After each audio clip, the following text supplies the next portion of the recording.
भाई इन नल्लू को जाके कोई ये बता दे कि भाई साहब ये ओडीआई फॉर्मेट चल रहा है, T20 नहीं चल रहा है। 20 ओवरों में भाई ये लोग आउट होने के चक्करों में हैं। आगा जी 21 वाला मैच चाहिए, आगा जी ये वाला चाहिए, आगा जी को खुद को खेलना नहीं आता है, ब्रूसली वाले को, और ये हमारा T20 का कैप्टन है।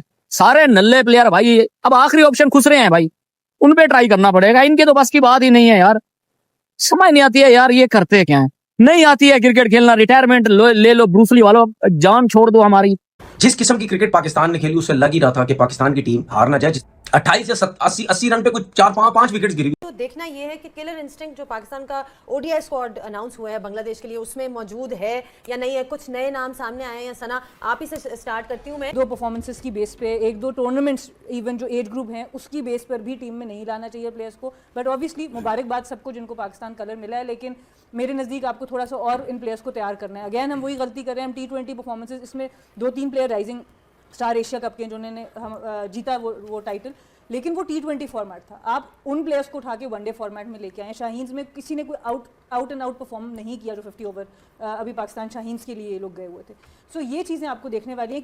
Pakistan I think far better team than Bangladesh and in the same time oh ये ये रेंज में आ गया रिजू सेमेंट नहीद राना के। भाई साहब पहले टेस्ट मैच के पहले दिन रिजू सेमेंट ने 20 गेंदों में भाई सिर्फ 10 रन बनाए। सही है, लगे रहो भाई। अपना जो है ना वो क्या बोलते हैं, मकसद नहीं बोलना है। मकसद क्या है? हारना। मकसद क्या है? गंदी क्रिकेट खेलना। वो कभी नहीं बोलना है, ठीक है ना? बस लगे रहो। Pakistan cricket board think tank है या वाटर टैंक है, ये मुझे समझ लग रहा है कि ये थिंक टैंक नहीं है जो T20 की परफॉर्मेंस के ऊपर प्लेयर्स को वनडे में सिलेक्ट कर रहा है। यस, जो भी मैं दुआगो हूँ। कहाँ गए बैटिंग कोच साहब जो सिर्फ नॉकिंग कराने के बैटिंग कोच हैं? क्या प्लान दिया था? जरा आओ सामने आओ। मैं अगर जर्नलिस्ट हूँ ना, मैं पूछूंगा क्या प्लान दिया था। जितने भी यंगस्टर्स आए हैं उनके लिए कि वो अल्लाह करे बहुत कामयाबियां हासिल करें इस मुल्क के लिए, क्योंकि हमारी जो लुक फॉरवर्ड जो एक सोच है वो सिर्फ यंगस्टर्स के इर्द गिर्द घूम रही है कि यार वो आगे यहाँ पे कुछ ना कुछ बेहतर कर दें। लेकिन अगर ओवरऑल अगर इसमें मैं जाऊँ तो मुझे श्योर है कि थिंक टैंक या सिलेक्टर्स ने जाके इन प्लेयर्स को नहीं देखा हुआ, क्योंकि इस में से बहुत से ऐसे प्लेयर्स हैं जिनको मैंने देखा है। मुझे लगता है कि they are not ready yet to represent Pakistan in ODI cricket, लेकिन उनको सिलेक्ट किया गया। उसके बाद जो मिस आउट है, क्योंकि देखिए पाकिस्तान ने अब ICC इवेंट अगला जो खेलना है वो खेलना है साउथ अफ्रीका में, और वो 50 ओवर की क्रिकेट है जहां पे प्रॉपर टेक्निक और प्रॉपर गेम चाहिए। अब वहां पे आपके टीम के अंदर साइम नहीं है, जो इन्होंने मेंशन किया, बाबर नहीं है। उसके बाद जो मुझे लगता है कि साउथ अफ्रीकन टीम वहां कंडीशन के लिए जो सबसे बेहतर प्लेयर साबित हो सकते हैं बैटिंग के अंदर, वो है शान मसूद, जो हॉरिजेंटल क्रिकेट खेलते हैं। उनकी 53 की जो लिस्ट ए की एवरेज है, इतने बेहतरीन प्लेयर हैं, आपके टेस्ट के कप्तान हैं, और हॉरिजेंटल शॉट्स खेलते हैं, ऑर्थोडॉक्स शॉट्स खेलते हैं, वो इस टीम में नहीं है। तो अगर आपने पाकिस्तान को अगले इवेंट के लिए रेडी करना है तो सिर्फ 9 मैच आपके पास है। अगर 3 आपके आउट हो गए थे जल्दी, पहले ही काफी नीचे थे, लेकिन सलमान अली आगा ने अपने नंबर पे आना है। जिनकी टीम में जगह नहीं बनती उन्हें इस मुल्क का कप्तान बना। क्या कमाल की परफॉर्मेंस, आपने 4 डेब्यूज करवा दिए, बिल्कुल एक नया आपने मोहसिन साहब टॉप ऑर्डर रखा। नई बैटिंग, नई टीम, 100 किस्से, कहानियां, दावे, परफॉर्मेंस अच्छी है, ये है वो है। 91 स्कोर है मेरे सामने इस वक्त। 9 खिलाड़ी पाकिस्तान के आउट हैं, हालांकि हो ये 81 पे 9 आउट हो गए थे। तो क्या कहते हैं वैसे आप? इतनी उम्दा ये टीम तो लिटरली बांग्लादेश से नहीं जीत रही, जो दुनिया की टॉप 10 नेशंस में नहीं आती। जो डिजर्विंग प्लेयर है बाहर बैठे हैं, जो पर्ची प्लेयर हैं, वो टीम के अंदर आ गए हैं, और हम बातें करते हैं कि हमने जाके इंडिया की टीम का मुकाबला करना है, जो दुनिया के one of the finest team right now है। मतलब इनको कोई ये जाके समझाए कि भाई खुदा के वास्ते ये हमारे हाथ देखो और वापस आ जाओ, तुम लोगों से ना हो पाए। परफॉर्मेंस पे 82 पे 9 आउट हो गए थे। क्या कहते हैं? इतनी मोहसिन साहब शानदार कारकर्दगी, ये असल क्रिकेट आपने हमें दिखाई नहीं। आपने हमें फजूल से T20 दिखाते रहे। मोहसिन साहब ये आपने की ज्यादती है। 2-2 बारियां करके भी टीम सो नहीं कर सकती। 2-2 बारियां। वो शामिल हुसैन जो टीम में शामिल हुआ है वो 2 बारियां, फहीम अशरफ साहब जो है वो तीसरी बारी कर रहे हैं।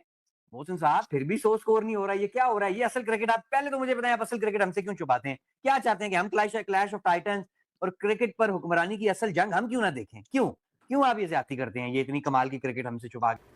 इस साल के सिर्फ 9 मैच हैं, 3 बांग्लादेश के साथ, आई थिंक 3 जो हैं वो जिम्बाब्वे के साथ, और 3 शायद ऑस्ट्रेलिया के साथ, वो भी यहाँ पे आ रहे हैं शायद।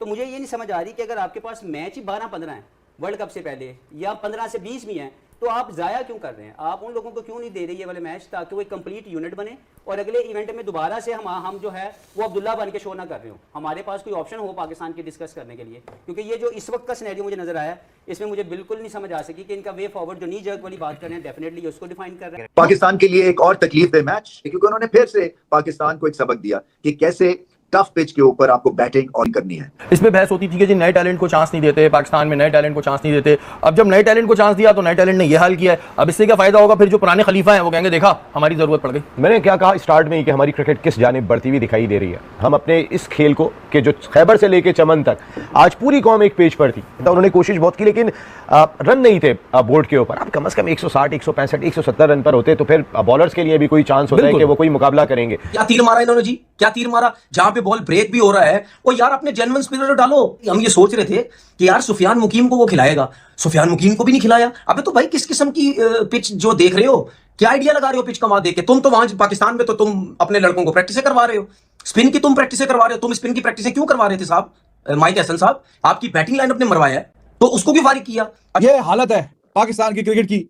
और मैंने आपसे एक बात बोली थी परसों तरसों कि पहले तो 2 मैच इनको इसलिए इंडिया के साथ खेलने को मिल गए क्योंकि ब्रॉडकास्टर चाहता है कि पाकिस्तान इंडिया के मैचेस हों, इसलिए सेम ग्रुप में रखा जाता है, वरना लेवल कोई नहीं है, लेवल की बात कोई नहीं है कि हाँ जी। और तीसरा मैच मैंने आपसे बोला था कि अगर इनको चाहिए इंडिया के साथ ये खेलने का, वैसे डिजर्व तो नहीं करते कि जो हालत है टीम की कि वो नंबर 1 रैंकिंग के साथ कोई मैच भी खेले। जैसे पिछले मैच में बांग्लादेश कह रहा था कि उनका captain Zakir Ali, we are very delighted to play against the number 1 ranking team.